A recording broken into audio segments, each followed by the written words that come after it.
The Inspiron Plus series and I have a bit of a history. I've kind of been reviewing them for some time now, and they are one of the most interesting laptops out there, which I'll talk about in this review, of course.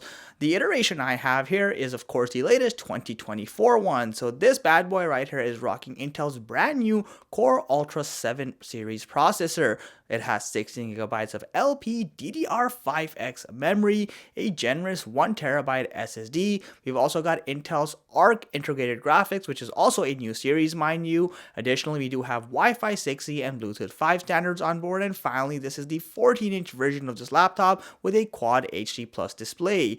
So like I mentioned, there's a lot to talk about with the Inspiron 14 Plus, and it has some very interesting elements per se. We're going to cover all that in this review to give you guys an honest idea of what you can expect with this laptop. So let's get into it.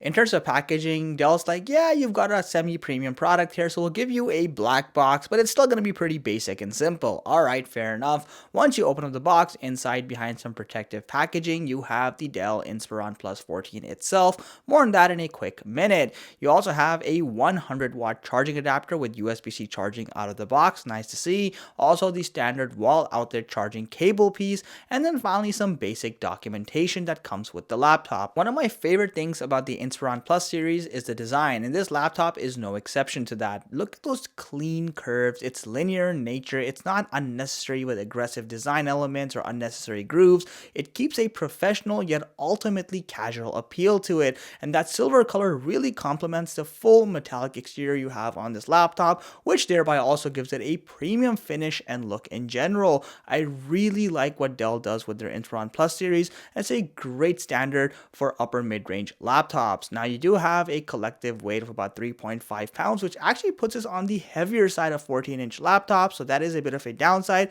but it's still good enough for day-to-day carry. Starting with the top side, like I mentioned, no unnecessary textures. It's a clean, simple design. Dell does have some basic branding in the center, but that's pretty much all there is to it. Port diversity on this laptop is somewhat hit and miss. So I mean, on one side you do have a dedicated charging port in case you want to use that.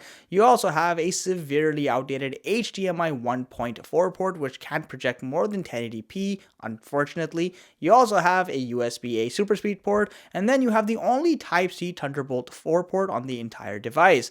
On the other side, you have one more USB-A super speed port, you get a micro SD card reader, and a headphone jack. How it's okay to have a port from 2009 still as a standard option with the HDMI on this laptop is beyond me, and it's honestly just ridiculous from Dell's perspective. A semi-premium laptop should have a minimum of HDMI 2.0, and there should be at least one more Type-C port on here. On the bottom of this laptop, you have a metallic exterior, which also serves as a removable lid. You also have long linear air intake vents. Additionally, it's worth noting, you do have two speaker grills, one on either side, so it is a dual firing speaker system. We'll talk all about that a little bit later on. Upon unfolding this laptop, you are presented with a expansive palm rest. It looks a lot larger than what you'd expect on a 14-inch laptop, which is of course a nice touch.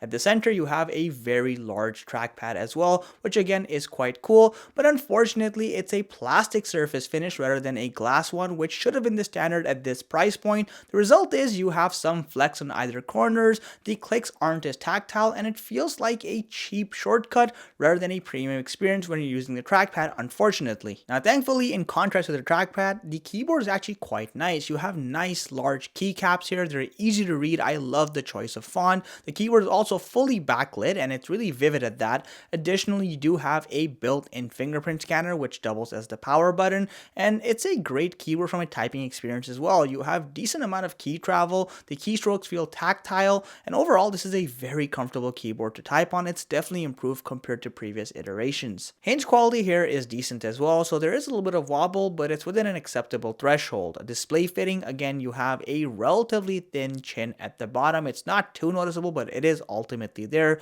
The bezels are narrow within modern day standards, and then you have again a relatively thin forehead as well, which doesn't take away from the immersion. At the center, you have a decent full HD or 1080p webcam. It does great in medium to highlight settings, though in lower settings with less light, you're going to find there is some degree of noise. The display on this laptop is honestly disheartening to me because see what Dell's basically done is they've given you certain specifications that the average consumer might say, oh wow, what a great display, but they've taken away important details that you would expect at this price point. So with the base configuration display, things start off nice enough with a Quad HD Plus resolution display, which also gives you a 16:10 aspect ratio. Additionally, you do have a high quality IPS panel here with great viewing angles and a anti-glare coating as well. However, this is where things get disappointing. You have a peak brightness of 300 nits. This is unacceptable for a laptop of this class when most of the competition is giving at least 350. This also means you get no HDR on this display. But the worst crime here is that you have a refresh rate of 60 Hz. How this is okay is unbelievable to me. Like Dell is just robbing its customers by providing a display without at least 90 Hz or higher. And the best part, or the worst part I guess, is that even if you opt for the higher end 2.8K display, your refresh rate only marginally gets better at 90 Hz despite the price point getting significantly higher. This is a poor practice and Dell should be held in full accountability for this dirty move right here. Now with that said, the color ratings are a little bit for better news. You have a 100% sRGB rating across both displays, and it's worth noting of course this means that colors are vivid, sharp, they're great for general productivity and will do decent as well for some degree of creative purpose. Still watching, I'm so happy to see that. If you're enjoying the content, please consider subscribing to this channel and liking this video. They take a ton of effort and time to make, and you can show your appreciation by doing the activities I just mentioned. Thank you so much for your viewership.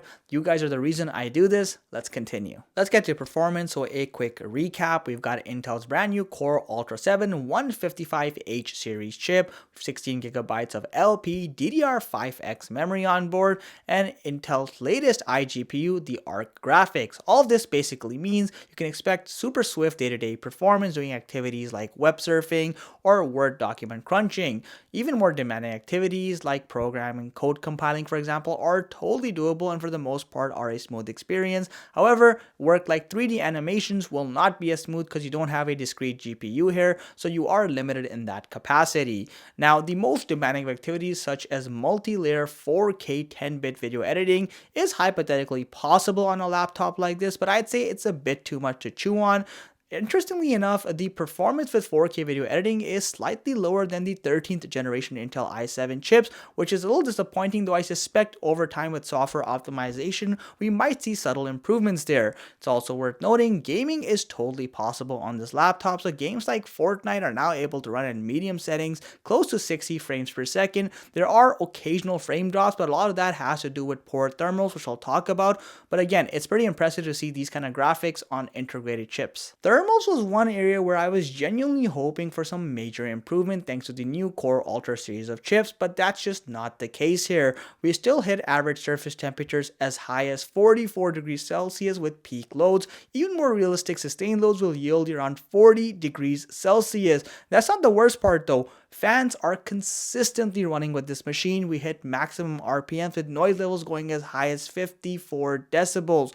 I really was hoping, like I said, to get better performance, but thermals remain more or less as bad as they were with last year's model. In terms of upgradability, I've got mixed news. On one side, RAM is not upgradable whatsoever. It's entirely soldered, so make sure you get the right configuration from the time of purchase.